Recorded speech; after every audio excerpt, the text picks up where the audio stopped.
آخر صلاۃ السلام نے فرمایا کہ قیامت کے دن 3 آنکھوں کے سوا ہر آنکھ روئے گی، ہر آنکھ پچھتائے گی، روئے گی، وہاں جا کر آنسو آئے گی کہ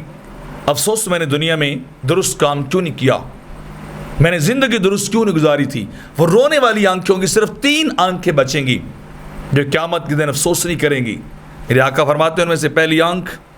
جو اللہ کے خوف سے دنیا میں روئی ہو، جس نے آنسو بہائے ہوں، التجائیں کی ہوں اللہ کی بارگاہ میں، رو رو کے اپنے گناہوں کی معافی مانگی ہو، اس کے خوف سے آنسو بہائے ہوں کہ کہیں میں عذاب کا شکار نہ ہو جاؤں،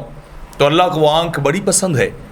اگر وہ دنیا میں اس کے خوف سے روئے گی تو یوم قیامت وہ پرامن کر دی جائے گی۔ اور دوسری آنکھ میرے آقا فرماتے ہیں کہ وہ آنکھ جس نے حرام کو نہ دیکھا،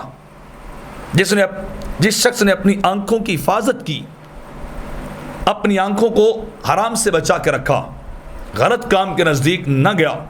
حفاظت کرتا رہا اپنی آنکھوں کی۔ ایاکم ونظر فإنها تظهر الشهوة في القلب، میرے آقا فرماتے ہیں نگاہ کی حفاظت کرو، یہ دل کے اندر شہوات کو پیدا کرتی ہے، یہ دل کے اندر غلط بات کو پیدا کرتی ہے۔ تو جو آنکھ حرام سے بچے گی دنیا میں، وہ قیامت کے دن امن میں رہے گی۔ اور جو آنکھ دنیا میں بے حیائی والے کام دیکھے، ننگی عورتیں دیکھے، امرد لڑکے دیکھے، بے حیائی اور پورن کو دیکھے، وہ پچھتانے والی ہوگی۔ اور تیسری آنکھ میرے آقا فرماتے ہیں وہ آنکھ جو اللہ کی راہ میں بیدار رہی، وہ مجاہد،